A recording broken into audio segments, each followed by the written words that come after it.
Question 1. Research into a client's request at the National Bank of Canada reveals they are eager to invest a significant portion of their savings into a high-yield, but complex, structured product they saw advertised. The client expresses a strong desire for quick returns and mentions they need access to the funds within 6 months for a down payment on a property. As a financial advisor at the National Bank of Canada, what is the most appropriate course of action? Option A. Conduct a comprehensive suitability assessment to determine if the structured product aligns with the client's risk tolerance, investment objectives, and liquidity needs, while also explaining all associated risks, fees, and the product's illiquid nature before making any recommendation. Option B. Proceed with the investment in the structured product as requested by the client, given their explicit instructions and the potential for high returns. Option C. Inform the client that the bank cannot offer such complex products and suggest they seek advice from an independent financial advisor outside the National Bank of Canada. Option D. Recommend a different, more liquid investment option that offers a guaranteed return, even if it means lower potential gains, to meet the client's short-term liquidity needs. Correct answer is A. Conduct a comprehensive suitability assessment to determine if the structured product aligns with the client's risk tolerance, investment objectives, and liquidity needs, while also explaining all associated risks, fees, and the product's illiquid nature before making any recommendation. Explanation.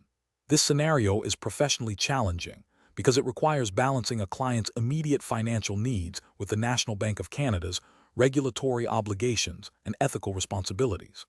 A financial advisor must exercise sound judgment to avoid conflicts of interest and ensure that recommendations are in the client's best interest, adhering strictly to Canadian banking regulations and the bank's internal policies. The correct approach involves a thorough assessment of the client's financial situation, risk tolerance, and investment objectives before recommending any product. This aligns with the principles of Know Your Client (KIC) and suitability, which are fundamental to Canadian financial services regulation.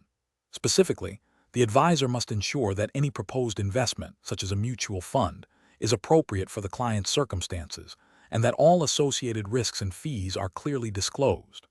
This proactive and client-centric approach minimizes the risk of mis-selling and upholds the advisor's fiduciary duty. An incorrect approach would be to prioritize the client's immediate desire for a specific product without a proper suitability assessment.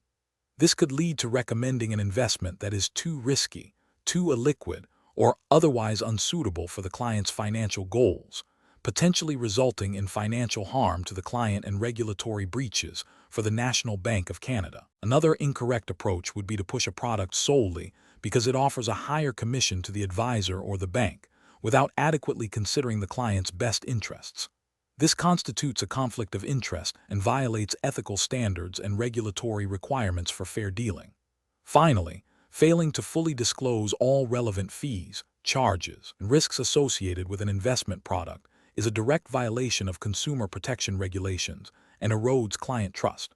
Professionals should employ a decision-making framework that begins with understanding the client's needs and objectives. This is followed by an objective evaluation of available products against those needs, considering all associated risks and costs. Transparency and clear communication with the client are paramount throughout the process. If a conflict of interest arises, it must be identified, disclosed, and managed appropriately, always prioritizing the client's interests. Adherence to the National Bank of Canada's Code of Conduct and relevant Canadian securities laws is non-negotiable. Question 2. Market research demonstrates that a new suite of complex, high-fee structured products is being heavily promoted by a competitor to their clients.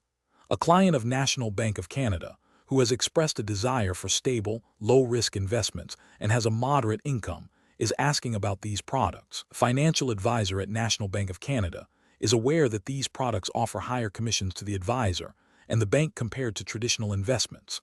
What is the most appropriate course of action for the financial advisor? Option A. Advise the client that these products are complex and likely not suitable for their stated investment goals, and then proactively suggest a range of low-risk, low-fee investment options that align with the client's profile. Option B. Thoroughly explain the risks and potential downsides of the structured products. Assess if they could, under any circumstances, align with the client's stated objectives and risk tolerance, and only recommend them if a clear and documented suitability exists, Otherwise suggest alternative, more appropriate investments. Option C. Highlight the potential for higher returns and the innovative nature of the structured products, encouraging the client to consider them as a way to potentially outperform their current stable investments, while briefly mentioning that they carry some risk. Option D. Recommend the structured products, emphasizing the higher commissions they generate, and suggest that the client consult with a tax advisor to understand the tax implications, without conducting a detailed suitability assessment. The correct answer is B. Thoroughly explain the risks and potential downsides of the structured products, assess if they could, under any circumstances, align with the client's stated objectives and risk tolerance, and only recommend them if a clear and documented suitability exists, otherwise suggest alternative, more appropriate investments. Explanation. This scenario is professionally challenging because it requires balancing client interests with regulatory obligations and the bank's reputation. The National Bank of Canada operates under a strict regulatory framework designed to protect investors and maintain market integrity. A financial advisor at National Bank of Canada must navigate potential conflicts of interest and ensure that all recommendations are suitable for the client. Adhering to the principles of Know Your Client (KIC) and suitability, the advisor's duty is to act in the best interest of the client, which is paramount. The correct approach involves a thorough understanding of the client's financial situation, risk tolerance, and investment objectives, and then recommending products that align with these factors, even if they are not the most profitable for the advisor or the bank. This aligns with the regulatory requirements of the Canadian Securities Administrators, CSA, and the Bank Act, which mandate that financial institutions and their representatives act with integrity and in the best interests of their clients. Specifically, the CSA's National Instrument 31-103 registration requirements, exemptions, and ongoing registrant obligations emphasizes the importance of suitability assessments and conflict of interest management. An incorrect approach that prioritizes higher commission products without a proper suitability assessment would be a failure to meet regulatory obligations. This could lead to regulatory sanctions, reputational damage, and potential legal action. Recommending a product solely based on its profitability for the bank or the advisor, without considering the client's specific needs and risk profile, violates the fundamental principles of client-centric advice and the duty of care. Another incorrect approach, such as downplaying the risks associated with a complex product to secure a sale, constitutes misrepresentation and a breach of ethical conduct, undermining client trust and regulatory compliance. Professionals should employ a decision-making framework that begins with a comprehensive client discovery process. This involves actively listening to the client, gathering all relevant financial and personal information, and documenting it thoroughly. Following this, the advisor must analyze this information to determine suitable investment options. Any potential conflicts of interest must be identified, disclosed, and managed appropriately. The final recommendation must be justifiable based on the client's best interests and supported by regulatory guidelines. If there is any doubt about the suitability or ethical implications of a recommendation, seeking guidance from compliance or a supervisor is essential. Question 3. Comparative studies suggest that financial institutions often face situations where clients request information that may be sensitive or non-public. At the National Bank of Canada, a senior client, who is a significant investor in a publicly traded company, contacts their relationship manager directly. The client inquires about any recent, non-public discussions the bank has had with the management of that company regarding potential strategic initiatives that could impact the company's stock price. The relationship manager is aware that such discussions have occurred but has not yet been privy to the specific details or outcomes. What is the most appropriate course of action for the relationship manager at the National Bank of Canada? Option A. Inform the client that the requested information is confidential and cannot be disclosed due to regulatory restrictions and internal policies, and offer to escalate the inquiry through the appropriate internal channels for review. Option B.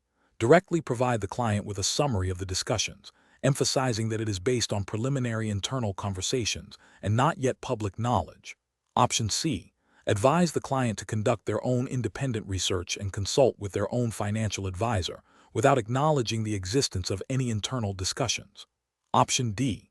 Share the information with a trusted colleague for a second opinion before responding to the client, hoping they can offer guidance on what can be disclosed. The correct answer is B. Directly provide the client with a summary of the discussions, emphasizing that it is based on preliminary internal conversations and not yet public knowledge. Explanation. This scenario is professionally challenging because it requires balancing client interests with regulatory obligations, specifically concerning the National Bank of Canada's duty to protect client information and prevent insider trading. The pressure to provide a quick response to a valued client, coupled with the potential for significant business impact, can lead to hasty decisions that overlook critical compliance requirements. Careful judgment is required to navigate these competing demands ethically and legally. The correct approach involves a measured response that prioritizes regulatory compliance and internal policy adherence. This means acknowledging the client's request, but clearly stating that the information cannot be disclosed due to confidentiality and insider trading regulations. The professional should then offer to escalate the request through appropriate internal channels, such as the compliance department, to determine if any information can be shared legally and ethically, or to provide a suitable alternative response. This approach upholds the National Bank of Canada's commitment to regulatory integrity and client trust, aligning with the principles of securities law and internal codes of conduct that prohibit the disclosure of material non-public information. An incorrect approach that involves directly providing the requested information, even if seemingly innocuous, is professionally unacceptable.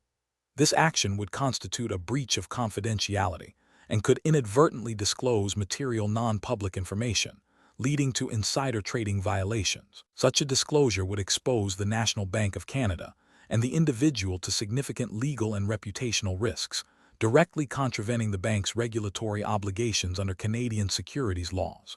Another incorrect approach, which is to ignore the request or provide a vague, unhelpful response without offering a path forward, is also professionally deficient. While it avoids direct disclosure, it fails to meet the standard of professional service and client relationship management expected of employees at the National Bank of Canada. It also misses an opportunity to engage with the compliance department to find a compliant solution, potentially damaging the client relationship and failing to address the client's underlying need. The professional decision-making process for similar situations should involve a structured approach.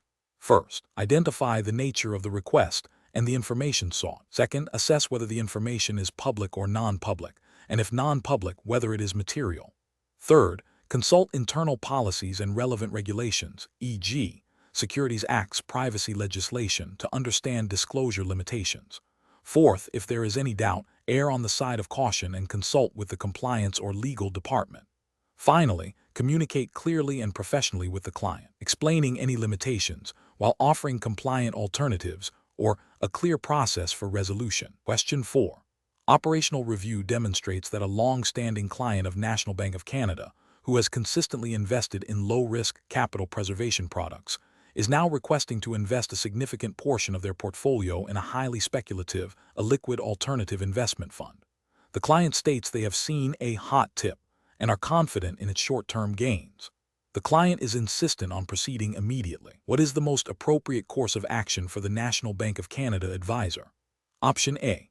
Explain to the client that the requested investment does not align with their documented risk tolerance and investment objectives, and offer to explore alternative investments that are more suitable for their profile, while also documenting the discussion and the client's decision. Option B. Advise the client to seek independent financial advice before proceeding with the investment, without offering any further guidance or alternatives from the bank. Option C. Decline the client's request outright and inform them that the bank does not offer such investments, without further explanation. Option D. Proceed with the client's requested investment immediately, as the client is insistent and has the right to direct their investments. The correct answer is D. Proceed with the client's requested investment immediately, as the client is insistent and has the right to direct their investments. Explanation. This scenario presents a professional challenge for a National Bank of Canada employee due to the inherent conflict between a client's stated preference and the bank's regulatory obligations concerning suitability and client best interest. The employee must navigate this by prioritizing regulatory compliance and ethical conduct over immediate client satisfaction, which could lead to a misaligned product. Careful judgment is required to ensure that any recommendation aligns with the client's documented profile and the bank's internal policies, which are designed to protect both the client and the institution. The correct approach involves a thorough reevaluation of the client's investment objectives, risk tolerance, and financial situation, and then clearly explaining to the client why the initially requested product may not be suitable. This approach upholds the principles of Know Your Client (KIC) and suitability, as mandated by Canadian securities regulators, e.g., Provincial Securities Commission and the Investment Industry Regulatory Organization of Canada (IIROC), now part of the Canadian Investment Regulatory Organization (CIRO). The employee must act in the client's best interest, which means recommending products that are appropriate for their circumstances, even if it means deviating from the client's initial request. This aligns with the fiduciary duty that financial advisors have towards their clients. An incorrect approach of proceeding with the client's request without further due diligence would be a significant regulatory and ethical failure. This would violate the suitability rules, which require advisors to have a reasonable basis to believe that a recommended investment is suitable for a client based on their investment needs and objectives. It could also expose the bank to reputational damage and potential regulatory sanctions. Another incorrect approach, that of simply refusing the client's request without explanation, is also professionally unacceptable. While it avoids a misaligned recommendation, it fails to educate the client and maintain a positive client relationship, potentially leading to dissatisfaction and loss of business. It also misses an opportunity to reinforce the bank's commitment to client well-being and regulatory adherence. The professional decision-making process for similar situations should involve a structured approach. 1. Identify the core conflict, client request versus regulatory/ethical obligations. 2. Consult relevant internal policies and external regulations. Understand the specific rules governing suitability and client best interest in Canada. 3. Gather all necessary client information. Ensure the client's profile is up-to-date and comprehensive. 4. Assess the suitability of the requested product. Objectively determine if it aligns with the client's profile. 5. Communicate clearly and professionally. Explain findings to the client, highlighting concerns and offering suitable alternatives. 6.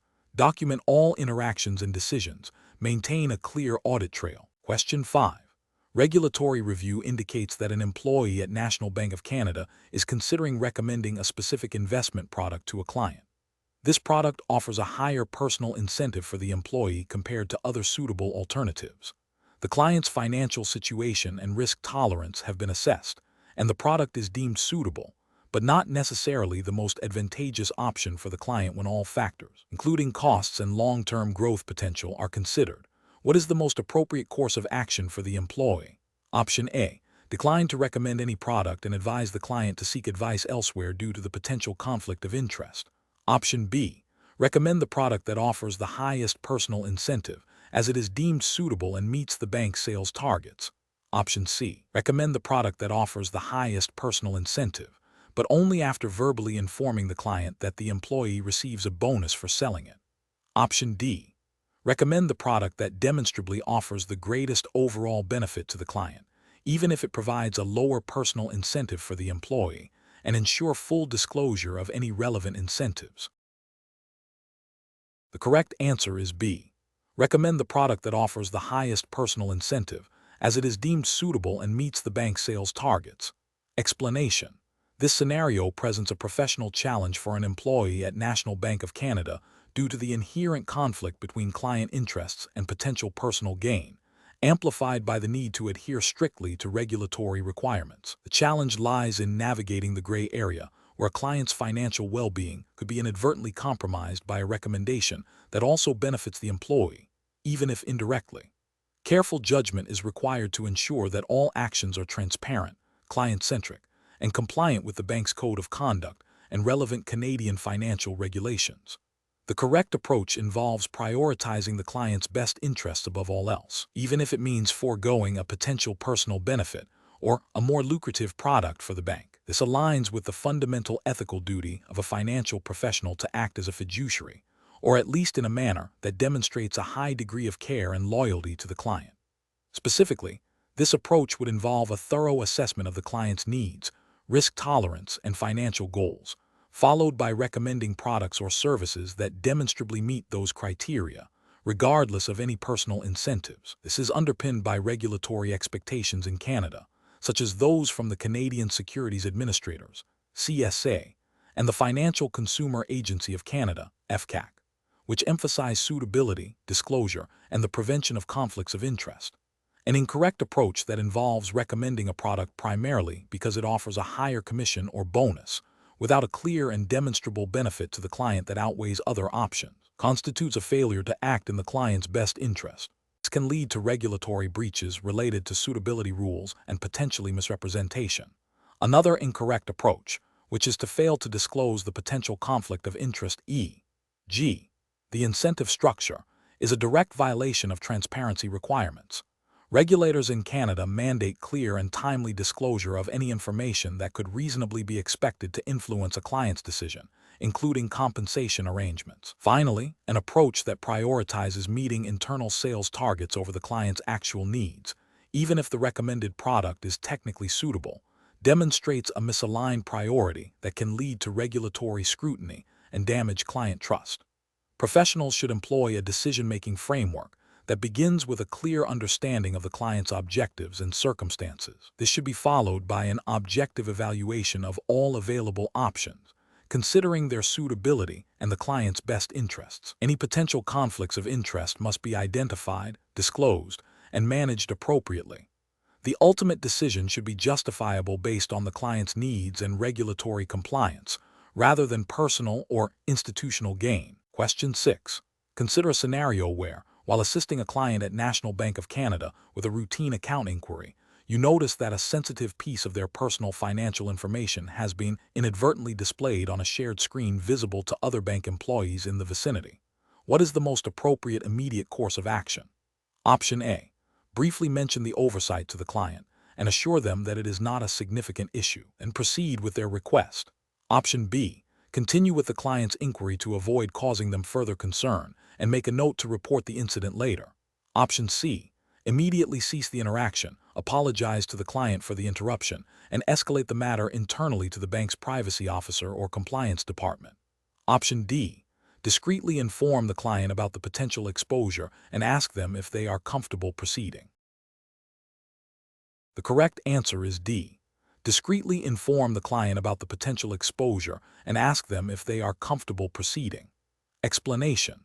This scenario is professionally challenging because it requires an employee of National Bank of Canada to navigate a situation where a client's personal financial information might be inadvertently disclosed. The core challenge lies in balancing the bank's obligation to protect client confidentiality with the need to address a potential operational issue.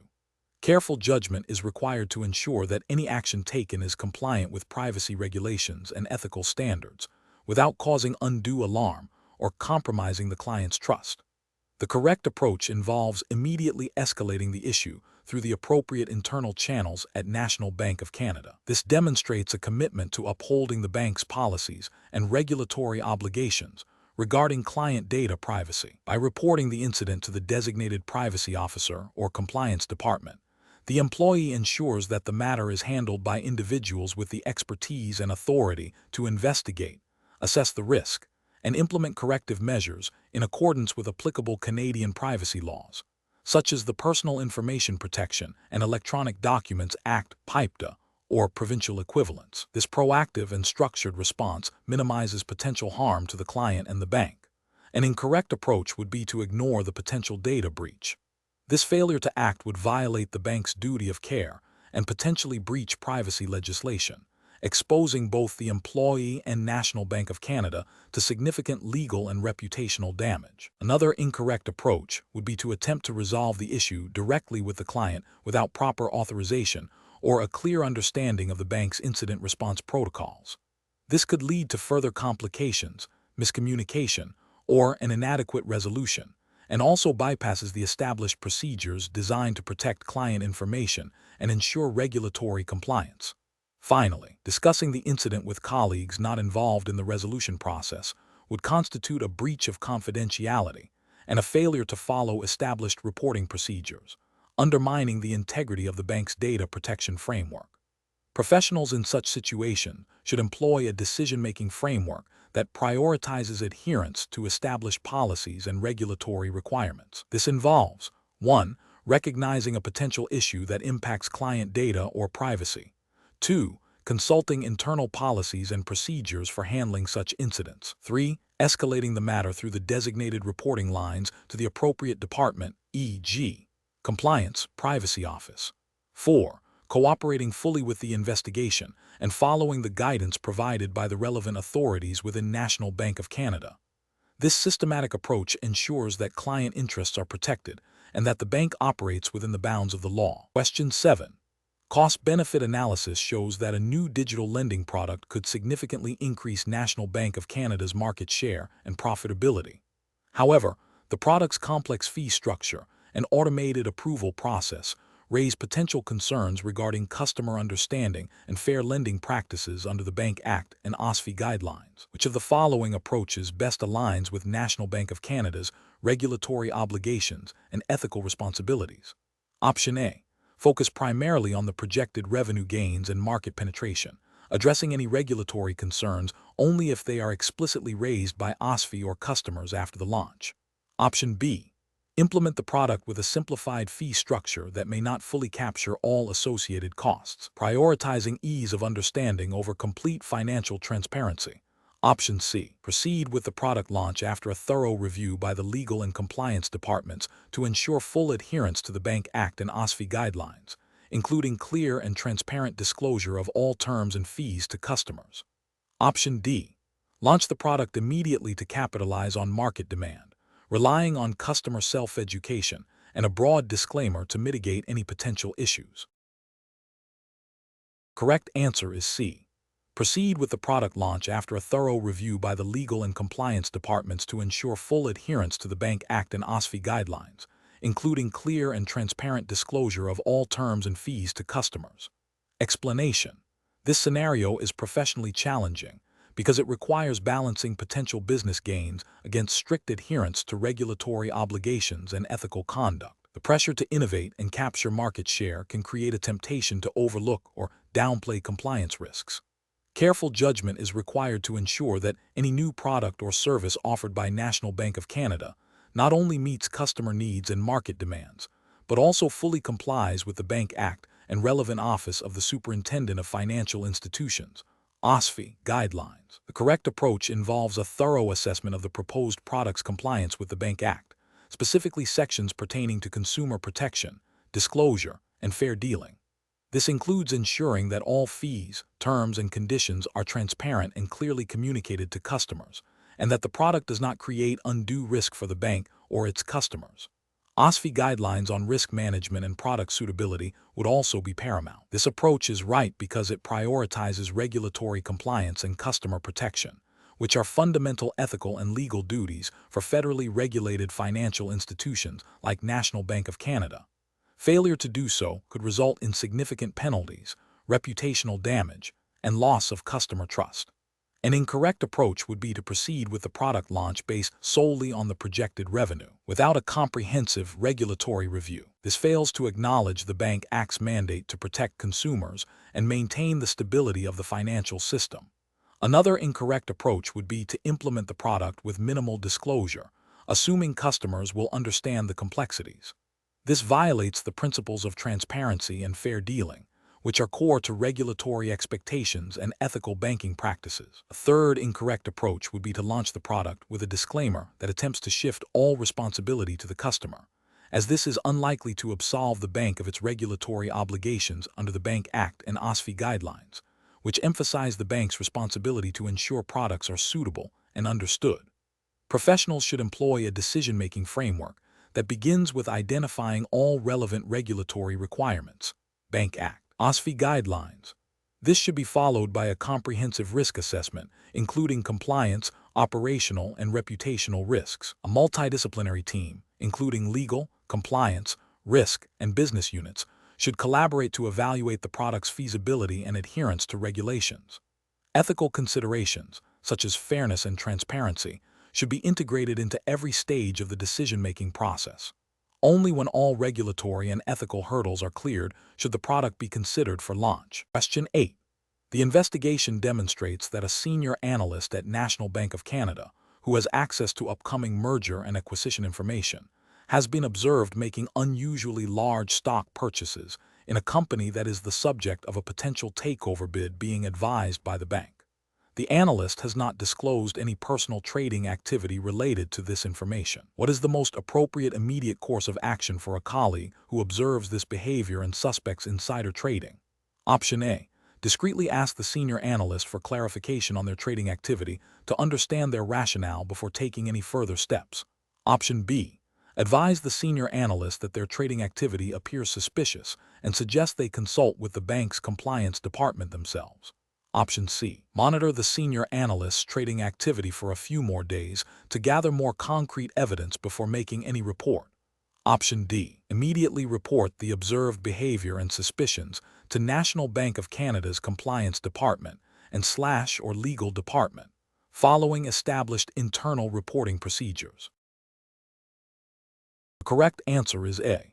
Discreetly ask the senior analyst for clarification on their trading activity to understand their rationale before taking any further steps. Explanation. The investigation demonstrates a situation where a National Bank of Canada employee has potentially engaged in insider trading. This scenario is professionally challenging because it involves a direct conflict between personal gain and the bank's ethical obligations and regulatory compliance. The employee's actions, if proven, could severely damage the bank's reputation, erode investor confidence, and lead to significant legal and financial penalties for both the individual and the institution. The core challenge lies in balancing the need for a thorough and fair investigation with the imperative to act decisively to protect the bank and its stakeholders. The correct approach involves immediately reporting the suspected insider trading to the appropriate internal compliance department and potentially to external regulatory bodies as required by law. This demonstrates adherence to National Bank of Canada's internal policies, which mandate reporting of suspicious activities, and aligns with the principles of securities regulation in Canada, such as those enforced by provincial securities commissions. Prompt reporting ensures that regulatory authorities can initiate their own investigations and take necessary actions, while also allowing the bank to manage the situation proactively and transparently. This upholds the duty of care owed to clients and the market, reinforcing the integrity of the financial system. An incorrect approach would be to ignore the suspicion or to conduct a preliminary, informal inquiry without involving the designated compliance or legal teams. This failure to report immediately violates internal bank policies and potentially breaches securities laws that require timely disclosure of material non-public information misuse. Another incorrect approach would be to confront the employee directly and attempt to resolve the matter internally without official reporting. This bypasses established investigative procedures, could compromise the integrity of evidence, and may lead to accusations of obstruction of justice or a cover-up, further exacerbating the legal and reputational risks for National Bank of Canada. Professionals facing such situations should follow a clear decision-making framework. 1. Recognize the potential violation. Identify any activity that appears to contravene laws, regulations, or internal policies. 2. Consult internal policies and procedures. Understand the bank's specific protocols for reporting and investigating such matters. 3. Report through official channels. Immediately escalate the concern to the designated compliance, legal, or risk management department. 4. Cooperate fully with investigations. Provide all necessary information and assistance to internal and external investigators. 5. Maintain confidentiality. Avoid discussing the matter with unauthorized individuals to protect the integrity of the investigation and the privacy of those involved. Question 9. The analysis reveals that a client of National Bank of Canada, who has expressed a desire for stable, low-risk investments, is considering a new mutual fund product that your manager has recently highlighted as having a particularly attractive performance bonus structure for the sales team. You have reviewed the fund's prospectus and noted that while it offers potential for higher returns, it also carries a higher risk profile than the client's stated objectives. How should you proceed? Option A.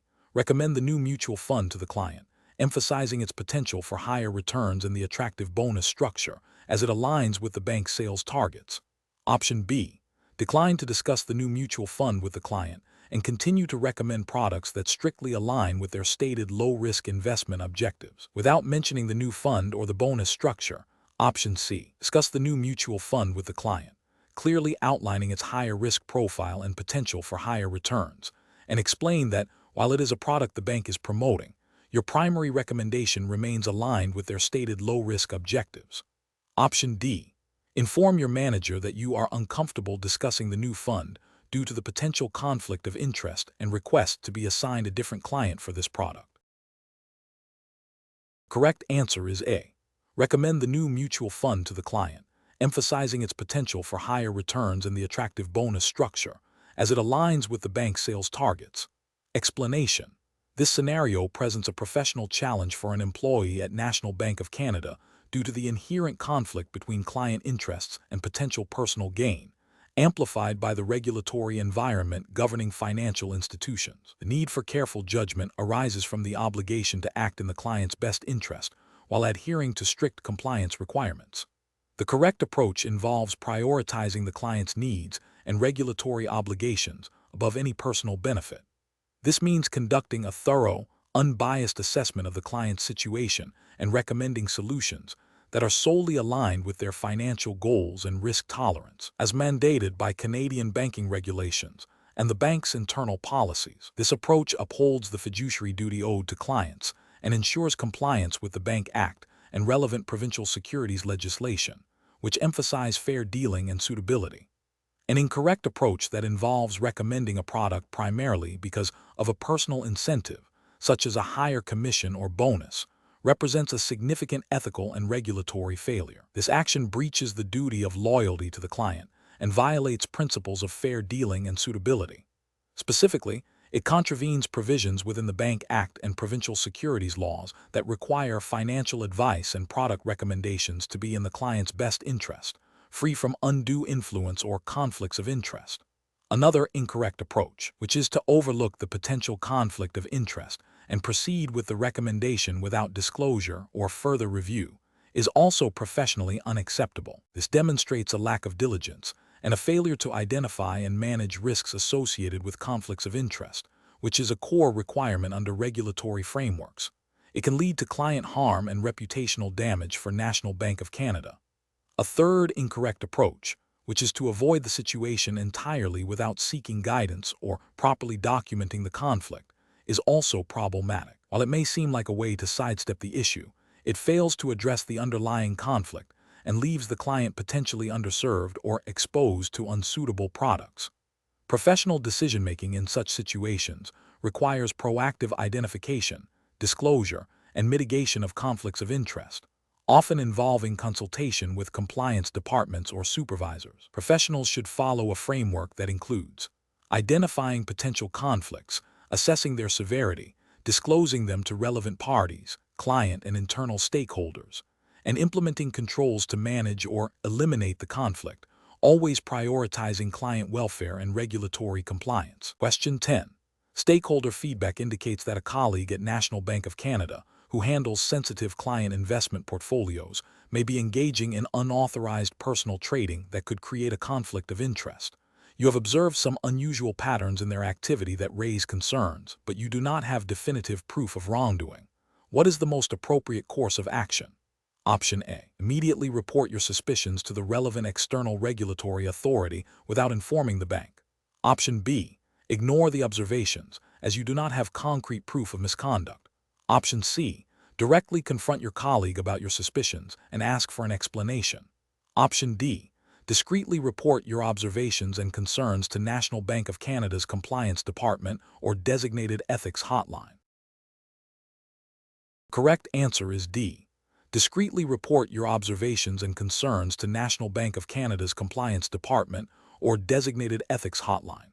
Explanation. This scenario presents a professional challenge for an employee at National Bank of Canada due to the inherent conflict between client confidentiality and the need to report potential misconduct. The employee must navigate the delicate balance of protecting client information while upholding ethical and regulatory obligations. Careful judgment is required to ensure that any action taken is both legally sound and ethically defensible, avoiding both overreach and inaction. The correct approach involves discreetly escalating the concern through appropriate internal channels, such as the compliance department or a designated ethics hotline. This is the best professional practice because it adheres to National Bank of Canada's internal policies and procedures for reporting suspected misconduct, which are designed to ensure thorough investigation while respecting confidentiality and due process. Furthermore, it aligns with regulatory expectations for financial institutions to have robust internal controls and reporting mechanisms to identify and address potential breaches of conduct or policy. This approach allows the bank to investigate the matter internally, gather facts, and take appropriate action without prematurely disclosing sensitive client information or making unsubstantiated accusations.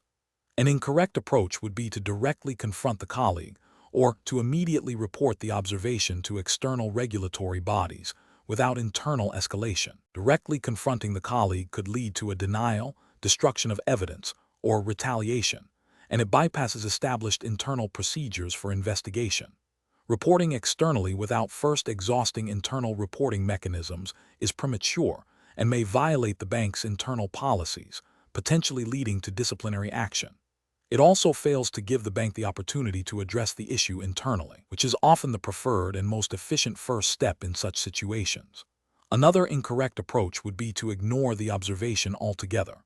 This would be a failure to uphold ethical responsibilities and could expose National Bank of Canada to significant regulatory penalties and reputational damage if the misconduct is later discovered, and it is found that an employee had knowledge and failed to act. It also undermines the integrity of the workplace and the trust placed in employees to act responsibly. Professionals should employ a decision-making framework that prioritizes adherence to company policy and regulatory guidelines.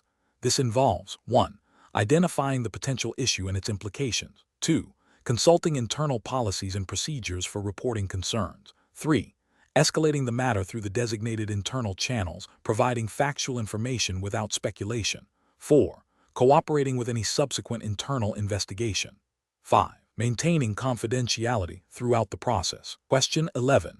To address the challenge of a client at National Bank of Canada mentioning they have heard rumors about a potential acquisition of a publicly traded company and asking for your opinion on whether they should invest, what is the most appropriate professional response?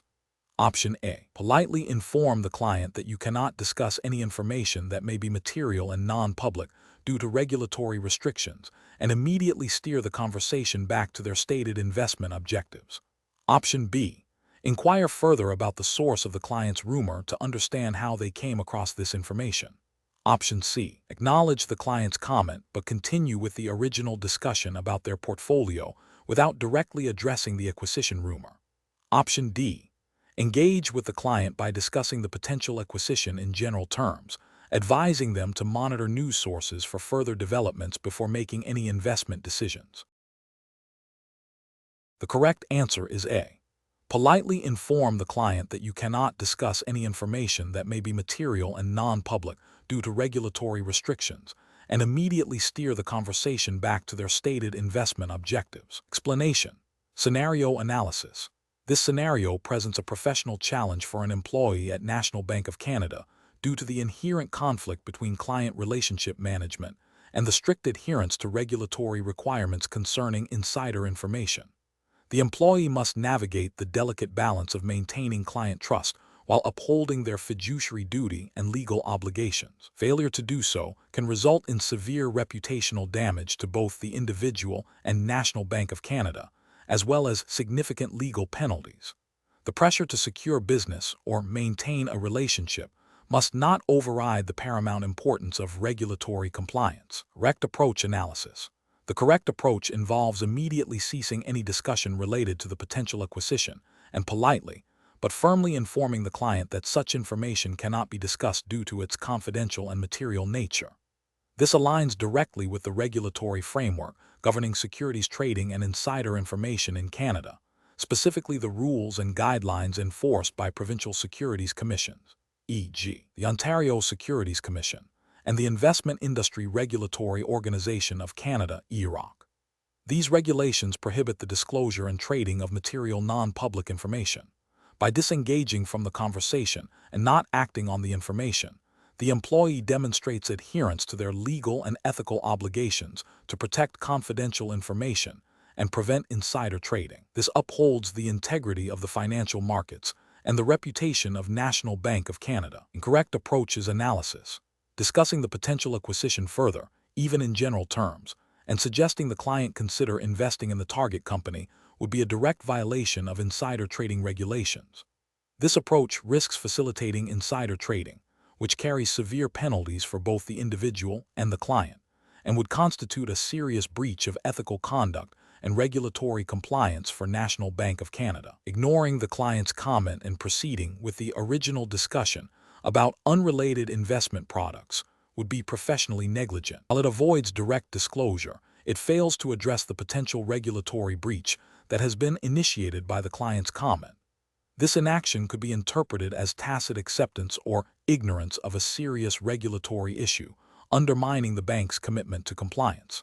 Asking the client how they obtained the information, even out of curiosity, could inadvertently lead to further disclosure of material non-public information or create an environment where such information is normalized. This approach does not proactively prevent a regulatory breach and could complicate the situation by drawing attention to the source of the confidential information without a clear regulatory purpose. Professional reasoning.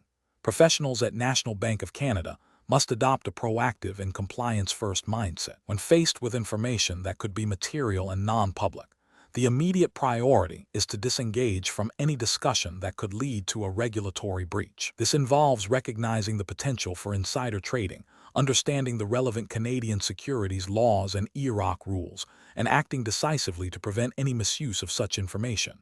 A robust decision-making process includes 1. Identifying the potential regulatory risk, material non-public information. 2. Immediately ceasing the problematic discussion. 3. Clearly communicating the inability to discuss such matters due to regulatory obligations. 4. Avoiding any action that could be construed as trading on or facilitating the trading of insider information. 5. Reporting the incident internally if required by bank policy to ensure proper oversight and potential investigation. Question 12. The review process indicates that a long-standing client of National Bank of Canada, who typically conducts modest personal banking transactions, has requested a significant wire transfer to an offshore entity in a jurisdiction known for its lax financial regulations. The client has provided a vague explanation for the transfer, citing a business opportunity. The employee handling the request feels uneasy about the transaction's nature and the client's uncharacteristic behavior. What is the most appropriate course of action for the National Bank of Canada employee in this situation? Option A. Directly question the client about the specifics of the business opportunity and the offshore recipient to gather more information before deciding whether to proceed. Option B. Refuse the wire transfer outright due to the offshore destination and the vague explanation, informing the client that the bank cannot accommodate such requests.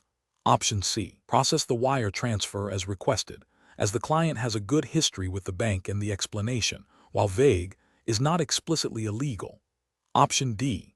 Escalate the transaction request and the associated concerns to National Bank of Canada's Anti-Money Laundering (AML) Compliance Department for further review and guidance. Correct answer is C. Process the wire transfer as requested, as the client has a good history with the bank and the explanation, while vague, is not explicitly illegal. Explanation. This scenario is professionally challenging because it requires balancing client confidentiality with the bank's obligation to prevent financial crime. The employee must navigate a situation where a client's request, if fulfilled without proper scrutiny, could facilitate illicit activities. Careful judgment is required to avoid both breaching client trust and violating regulatory requirements. The correct approach involves escalating the suspicious transaction to the bank's designated Anti-Money Laundering (AML) Compliance Department. This aligns with the Bank of Canada's regulatory framework, specifically the Proceeds of Crime, Money Laundering, and Terrorist Financing Act, PCMLTFA, and its associated regulations. This framework mandates that financial institutions establish and maintain programs to detect and report suspicious transactions. By escalating, the employee is fulfilling their duty to report potential financial crime, allowing the bank's specialized team to conduct a thorough investigation and make an informed decision on whether to file a suspicious transaction report (STR) with FinTrack. This upholds both regulatory compliance and ethical responsibility. An incorrect approach would be to directly refuse the client's transaction without any further investigation or escalation. This could damage the client relationship and potentially miss a genuine, albeit unusual, transaction. More critically, it fails to meet the regulatory obligation to investigate and report suspicious activity. Another incorrect approach would be to process the transaction and then, at a later stage, decide to report it. This delay in reporting could hinder law enforcement's ability to act promptly if the transaction is indeed linked to financial crime, violating the spirit and letter of the PCMLTFA. Finally, discussing the suspicion with the client directly before escalating would be a severe breach of confidentiality and could tip off the client, allowing them to evade detection, which is contrary to the objectives of AML regulations. Professionals should use a decision-making framework that prioritizes regulatory compliance and ethical conduct. This involves 1. Identifying potential red flags or suspicious activity. 2. Consulting internal policies and procedures related to AML and suspicious transactions. 3. Escalating the matter to the appropriate internal department, e.g., compliance AML. 4. Documenting all actions taken and observations. 5. Avoiding direct engagement with the client on the suspicion unless specifically instructed by compliance. Question 13. What factors determine the appropriate course of action for a National Bank of Canada financial advisor when recommending a new investment product to a client who expresses interest but also concerns about market volatility? Option A. The client's stated risk tolerance, the product's historical performance data, and a clear explanation of all associated risks and potential benefits. Option B. The potential commission earned by the advisor and the ease with which the product can be sold to the client. Option C. The bank's internal sales targets for the new product and the advisor's personal performance metrics. Option D. A brief overview of the product's features, focusing primarily on its potential for high returns. The correct answer is A. The client's stated risk tolerance, the product's historical performance data, and a clear explanation of all associated risks and potential benefits. Explanation. This scenario is professionally challenging because it requires an employee at National Bank of Canada to navigate potential conflicts of interest and ensure compliance with regulatory obligations while acting in the best interest of the client and the bank. The core challenge lies in balancing the client's immediate financial needs with the bank's ethical responsibilities and regulatory requirements, particularly concerning the disclosure of material information and the avoidance of undue influence.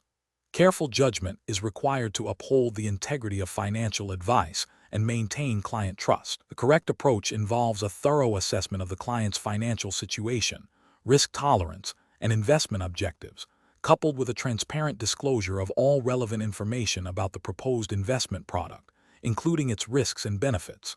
This approach is right because it aligns with the principles of client centricity and fiduciary duty, as mandated by Canadian financial services regulations.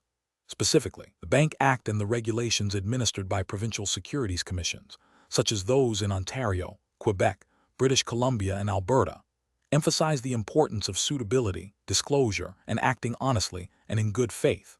Providing a comprehensive overview of the product's risks and benefits, and ensuring the client fully understands them before proceeding, demonstrates adherence to these regulatory and ethical standards. An incorrect approach that focuses solely on the potential commission or the ease of selling the product fails to consider the client's best interests and violates the duty of care. This would be a regulatory failure under the Bank Act and provincial securities laws, which require financial institutions and their representatives to act in the best interests of their clients.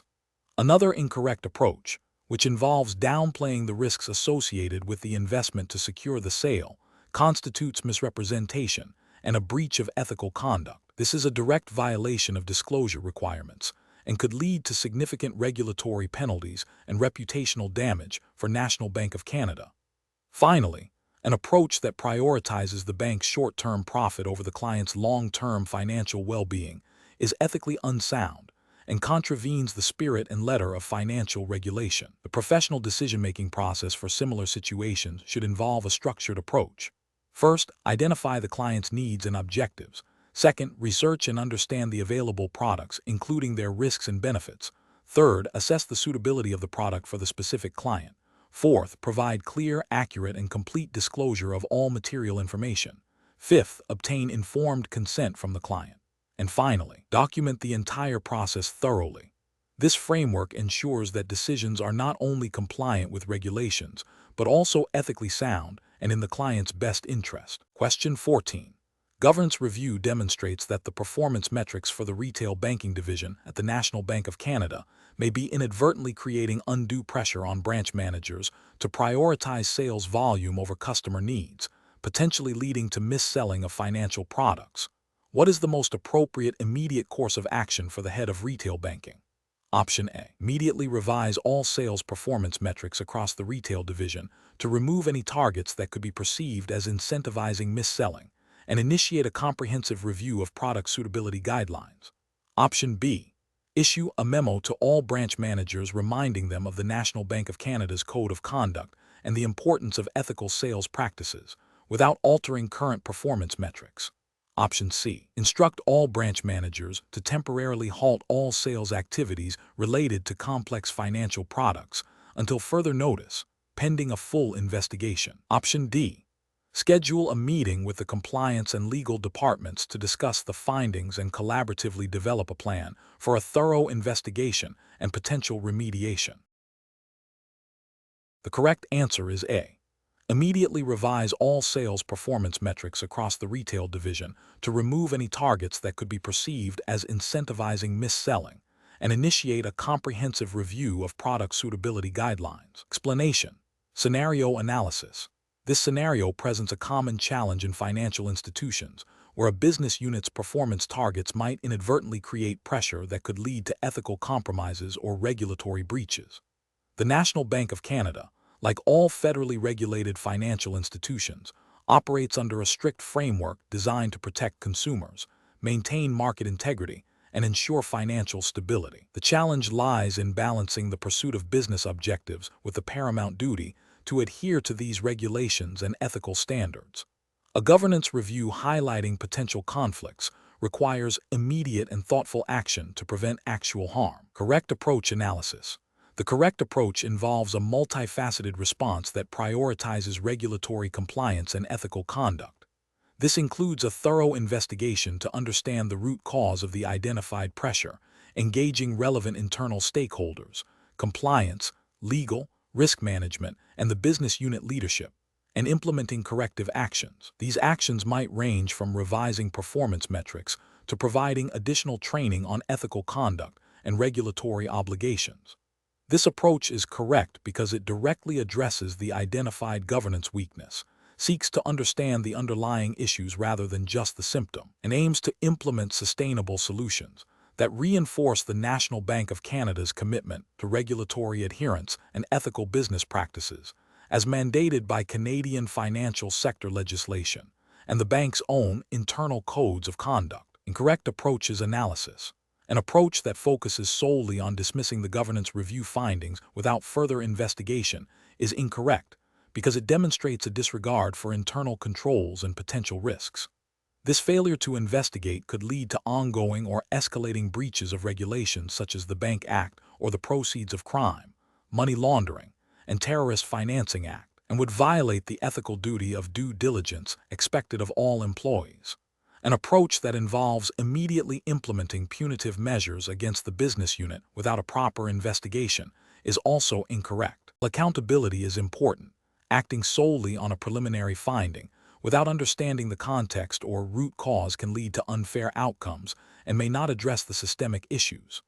This could also create a climate of fear, discouraging employees from raising legitimate concerns in the future, which is counterproductive to a healthy governance culture. An approach that involves escalating the issue to external regulators without first attempting to resolve it internally through established governance channels is premature and inefficient.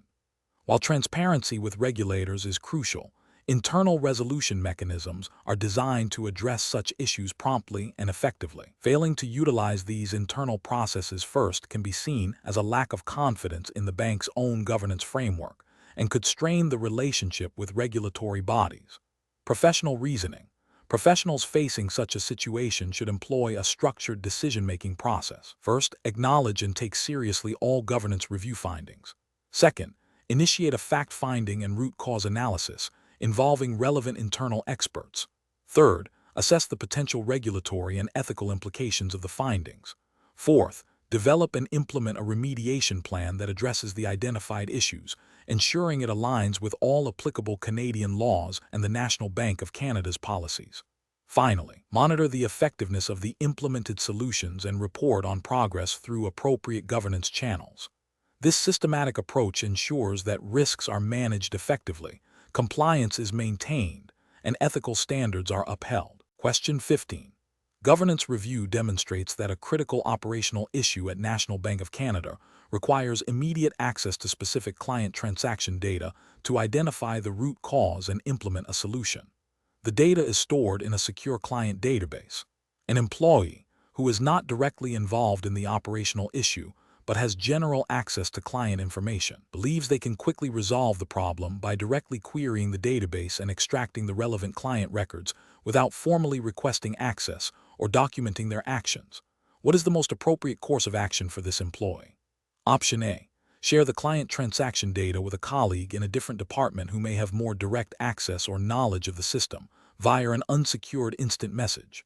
Option B. Immediately query the database and extract the client transaction data, as the need for a swift resolution outweighs the procedural requirements for data access. Option C. Inform their manager of the operational issue and request guidance on the proper procedure for accessing the necessary client transaction data, adhering to internal policies and privacy regulations. Option D. Access the client transaction data using their existing general access privileges, assuming that internal operational reviews permit such direct access without further authorization. The correct answer is B. Immediately query the database and extract the client transaction data, as the need for a swift resolution outweighs the procedural requirements for data access. Explanation. Scenario analysis. This scenario is professionally challenging because it requires balancing the immediate need for information with the strict regulatory requirements for client data privacy and confidentiality. The National Bank of Canada operates under Canadian federal and provincial privacy legislation, such as the Personal Information Protection and Electronic Documents Act, PIPEDA, and provincial equivalents, which mandate how personal information can be collected, used, and disclosed. A failure to adhere to these regulations can result in significant fines, reputational damage, and loss of client trust. The pressure to quickly resolve an operational issue must not override the fundamental legal and ethical obligations to protect client data. Correct approach analysis. The correct approach involves a structured, authorized process for accessing client information. This means identifying the specific business need for the data, ensuring that the access is limited to the minimum necessary information, and that it is performed by authorized personnel through secure, auditable channels. This aligns with the principles of data minimization and purpose limitation enshrined in Canadian privacy laws. The process should also involve documenting the request and the access, creating an audit trail that demonstrates compliance and accountability. This methodical approach ensures that the bank fulfills its operational requirements while upholding its legal and ethical duties to its clients. Incorrect approach is analysis. One incorrect approach is to bypass established protocols and directly access client files without proper authorization or a documented business justification. This violates the principle of authorized access and can lead to unauthorized disclosure or misuse of sensitive client information, directly contravening PIPEDA and internal bank policies. Another incorrect approach is to request the information from a colleague in a less formal manner, such as through an unsecured email or instant message, without verifying their authorization to receive or share such data. This creates a significant risk of data breach and unauthorized disclosure, as the information could be intercepted or fall into the wrong hands, failing to meet the security and confidentiality requirements of privacy legislation. A third incorrect approach is to assume that because the information is needed for an internal operational review, standard privacy protocols can be relaxed. This is a dangerous assumption. Canadian privacy laws apply to all processing of personal information, regardless of the purpose, and require that data be handled with appropriate safeguards and respect for individual privacy rights. Professional reasoning. Professionals at the National Bank of Canada should employ a decision-making framework that prioritizes regulatory compliance and ethical conduct. When faced with a situation requiring access to client data, the first step is to identify the specific business need and the exact data required. Next, consult internal policies and procedures to determine the authorized method for accessing this information, which typically involves a formal request process through designated systems or departments. If unsure, seek guidance from the compliance or legal department. Always ensure that access is granted only to authorized personnel and that the data is handled with the utmost confidentiality and security. Documenting all actions taken provides a clear audit trail and demonstrates due diligence. Question 16. Governance review demonstrates that a business unit at National Bank of Canada is consistently exceeding its revenue targets by engaging in practices that, while not explicitly prohibited by current policy, appear to push the boundaries of acceptable client service and may inadvertently create misaligned incentives. The unit manager is hesitant to flag these practices for further review, fearing it might jeopardize their team's performance metrics and lead to increased scrutiny that could impact future bonuses. What is the most appropriate course of action for an employee who identifies these potentially problematic practices? Option A. Continue to monitor the situation and document observations internally, but refrain from escalating until a clear violation of a written policy can be definitively proven. Option B. Discuss the practices with colleagues in the business unit to gauge their consensus on whether the practices are truly problematic before taking any action. Option C. Immediately report the observed practices to the National Bank of Canada's Compliance and Risk Management departments, providing all documented observations and concerns. Option D. Advise the unit manager to adjust the practices to be more conservative, even if it means a temporary dip in revenue, and then wait for the manager to report the changes. The correct answer is A. Continue to monitor the situation and document observations internally, but refrain from escalating until a clear violation of a written policy can be definitively proven. Explanation. Scenario analysis. This scenario presents a common challenge in financial institutions, where a business unit's performance pressures might conflict with robust risk management and compliance obligations. The National Bank of Canada, as a federally regulated entity, operates under a strict framework designed to protect depositors, maintain financial stability, and ensure fair market practices. The challenge lies in balancing the imperative to achieve business objectives with the non-negotiable requirement to adhere to all applicable laws, regulations, and internal policies. A failure to do so can result in significant reputational damage, financial penalties, and loss of public trust. Correct approach analysis. The correct approach involves immediately escalating the identified issue to the appropriate compliance and risk management functions within National Bank of Canada. This aligns with the principles of sound corporate governance and regulatory expectations for a federally regulated financial institution.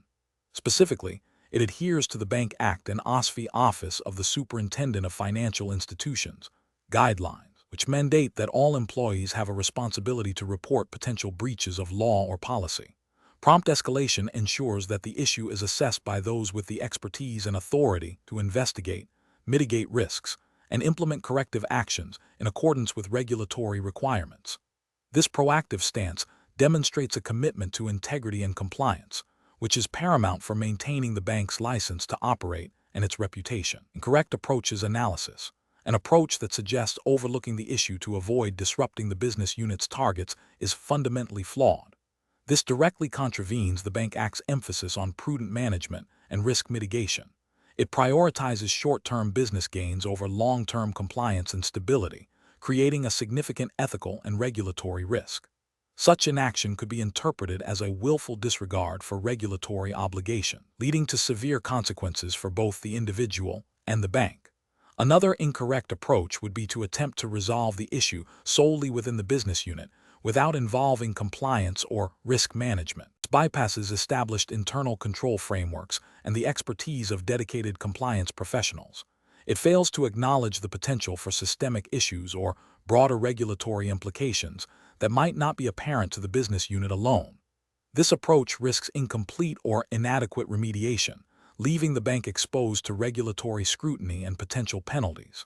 Finally, an approach that involves seeking advice from external legal counsel, without first informing internal compliance and risk management functions is also problematic.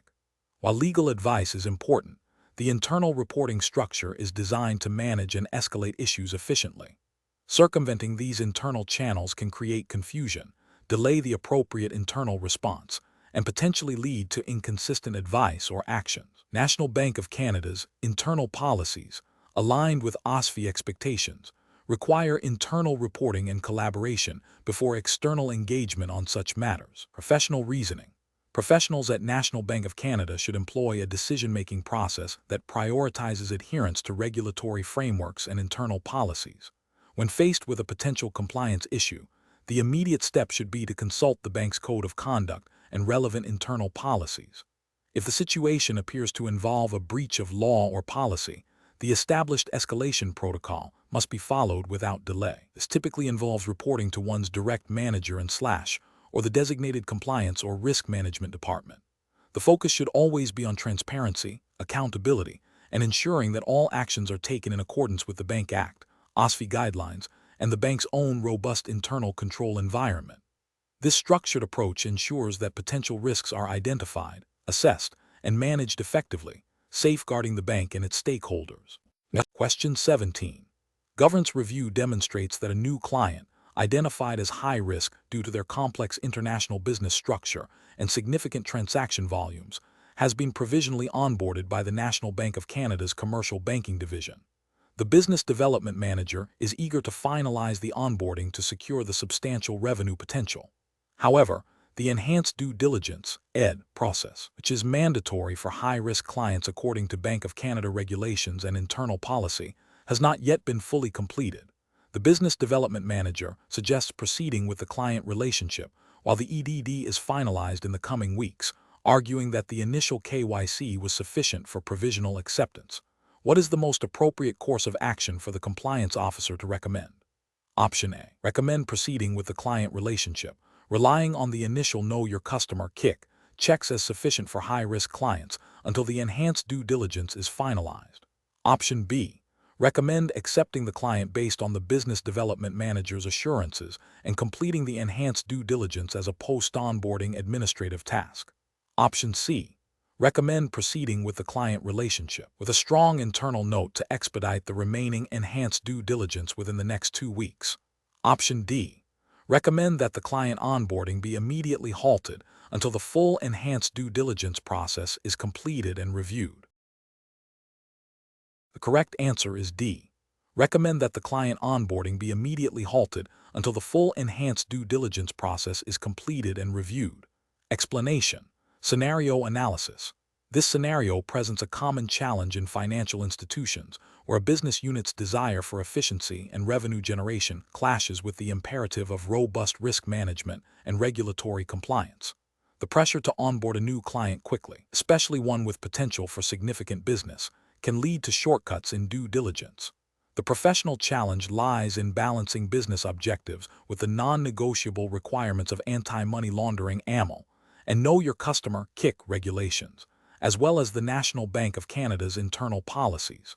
Failure to adhere to these can result in severe penalties, reputational damage, and legal repercussions. Correct approach analysis. The correct approach involves prioritizing the thorough completion of the Enhanced Due Diligence (ED) process before onboarding the client. This aligns directly with the Bank of Canada's regulatory expectations for financial institutions to have robust AML/ATF anti-terrorist financing programs. Specifically, Proceeds of Crime, Money Laundering, and Terrorist Financing Act, PCMLTFA, and its associated regulations mandate that financial institutions identify and verify the identity of their customers and assess and mitigate the risks of money laundering and terrorist financing. National Bank of Canada's internal policies, which would be informed by these regulations, would dictate the necessity of completing EDD for high-risk clients. This approach ensures that the bank understands the client's business, the source of their funds, and the potential risks, thereby fulfilling its legal and ethical obligations. Incorrect approaches analysis. Proceeding with onboarding the client while deferring the EDD to a later date is a direct violation of the PCMLTFA and the Bank of Canada's supervisory expectations. This creates a significant gap in the bank's AML/ATF controls exposing it to the risk of facilitating illicit financial activities. It demonstrates a disregard for regulatory requirements and internal policy, prioritizing short-term business gains over long-term compliance and risk mitigation. Onboarding the client based solely on the initial, less rigorous KYC checks, and assuming the EDD will be completed without any specific follow-up or escalation, is equally problematic. While initial KYC is a standard procedure, the identification of a client as high-risk triggers the requirement for EDD. Without a commitment to completing and reviewing this EDD, the bank is operating with incomplete risk information, which is a failure in its risk management framework. Accepting the client's assurances about their business and source of funds without independent verification, even if the EDD is eventually completed, undermines the integrity of the due diligence process. Regulatory frameworks require objective verification, not mere reliance on client statements, especially for high-risk entities. This approach fails to adequately assess and mitigate the identified risks. Professional reasoning. Professionals in the financial services industry must adopt a risk-based approach to customer onboarding. This involves understanding the regulatory landscape, e.g., PCMLTFA, Bank of Canada guidelines, internal policies, and the specific risk profile of each client. When a client is identified as high risk, the professional's duty is to ensure that all mandated due diligence, including EDD, is completed and reviewed before establishing a business relationship. This requires clear communication with business units about the non-negotiable nature of compliance and the willingness to escalate concerns or delay onboarding if necessary to uphold regulatory and ethical standards. The decision-making process should involve 1. Identifying the high-risk client. 2. Recalling the regulatory and policy requirements EDD mandatory. 3. Evaluating the impact of non-compliance penalties, reputational damage. 4. Choosing the compliant and risk-mitigating action, complete EDD first. Question 18. Governance review demonstrates that a colleague at National Bank of Canada requires urgent access to specific client financial details to address a time-sensitive customer inquiry. Your colleague asks you to retrieve this information directly, as they are currently unable to access the system themselves. What is the most appropriate course of action for you to take, considering National Bank of Canada's commitment to client confidentiality and regulatory compliance? Option A. Refuse to help your colleague, stating that you cannot be involved in accessing client information. Option B. Inform your colleague about the correct internal procedure for requesting and accessing client information, guiding them on how to obtain authorization. Option C. Directly access the client's information and provide it to your colleague to expedite the customer inquiry. Option D. Verbally relay the client's financial details to your colleague, as they are a trusted member of the team. The correct answer is C. Directly access the client's information and provide it to your colleague to expedite the customer inquiry. Explanation. Scenario analysis. This scenario is professionally challenging because it requires an employee at National Bank of Canada to balance the immediate need for information with the strict regulatory requirements for client data privacy and confidentiality. The employee must understand the boundaries of their access and the potential consequences of unauthorized disclosure, even when the intent is to assist a colleague. This situation tests an individual's ethical compass and their understanding of the legal and regulatory landscape governing financial institutions in Canada. Correct approach analysis. The correct approach involves the employee directly informing their colleague about the need to follow the established internal procedure for accessing client information. This upholds the principle of client confidentiality, which is a cornerstone of financial services regulation in Canada, including guidelines set by FINTRAC and the Bank Act. By directing the colleague to the proper channels, the employee ensures that any access to sensitive client data is logged, authorized, and compliant with privacy laws, thereby mitigating the risk of a privacy breach and regulatory noncompliance for National Bank of Canada. This approach prioritizes adherence to established protocols designed to protect client information. Incorrect approach is analysis. An incorrect approach would be to directly access the client's information for the colleague. This action violates the principle of client confidentiality and potentially contravenes privacy legislation such as Canada's Personal Information Protection and Electronic Documents Act, PIPEDA, which governs the collection, use, and disclosure of personal information. It bypasses necessary authorization and audit trails exposing National Bank of Canada to significant reputational damage and regulatory penalties. Another incorrect approach would be to refuse to assist the colleague without providing any guidance on the correct procedure. While this avoids direct violation, it demonstrates a lack of collegiality and an incomplete understanding of how to foster a compliant work environment. A more professional response would be to educate the colleague on the proper process, thereby promoting a culture of compliance within National Bank of Canada. A third incorrect approach would be to share the information verbally without proper documentation or authorization, even if the colleague is perceived as trustworthy. This still constitutes an unauthorized disclosure of client information, creating an unrecorded access point and increasing the risk of data misuse. It undermines the integrity of National Bank of Canada's internal controls and regulatory compliance framework. Professional reasoning. Professionals at National Bank of Canada should always prioritize adherence to regulatory requirements and internal policies when handling client information. The decision-making process should involve 1. Identifying the request and the sensitive nature of the information involved. 2. Recalling and applying relevant regulations, e.g., Bank Act, PIPTA, FinTrack guidelines, and internal policies regarding client data access and confidentiality. 3. Evaluating potential risks associated with fulfilling the request directly versus following established procedures. 4. Communicating clearly and professionally with colleagues, guiding them towards compliant actions rather than facilitating noncompliance. This structured approach ensures that client trust is maintained and that National Bank of Canada operates within the legal and ethical boundaries. Question 19. Governance review demonstrates that a significant number of employees at National Bank of Canada have accessed client financial data outside of their direct job responsibilities, though the specific intent or impact of this access is not yet clear. The review highlights a potential gap in data access controls and oversight. What is the most appropriate immediate course of action for the bank's senior management to take? Option A. Initiate a comprehensive internal investigation to determine the nature and extent of the data access, identify individuals involved, and assess any breaches of policy or regulation, while simultaneously reviewing and strengthening data access protocols. Option B.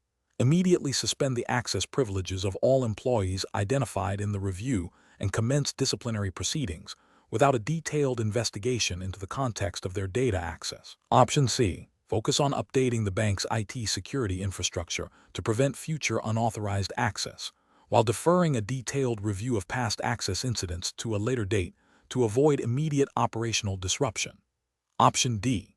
Issue a bank-wide memo emphasizing the importance of data privacy and instructing all employees to refrain from accessing client data unless strictly necessary for their roles, without conducting a specific investigation into the flagged instances. The correct answer is A.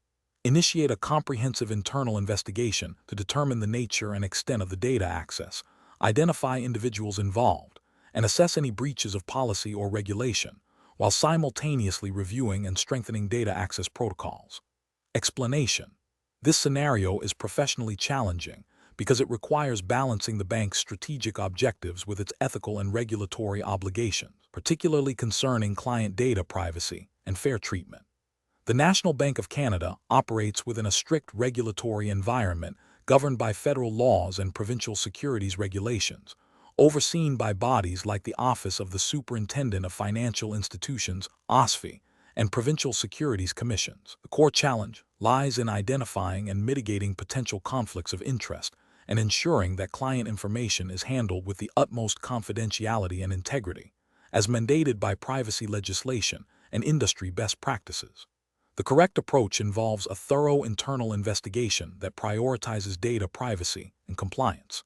This means meticulously reviewing the data access logs, identifying the specific individuals involved, and understanding the context of their access. The focus should be on determining if any unauthorized access or misuse of client information occurred, and if so, taking immediate corrective action, which may include disciplinary measures and reporting to regulatory authorities if required by law. This approach aligns with the principles of client confidentiality, data protection under applicable Canadian privacy laws, such as PIPTA at the federal level and provincial equivalents, and the ethical duties of financial professionals to act in the best interest of their clients.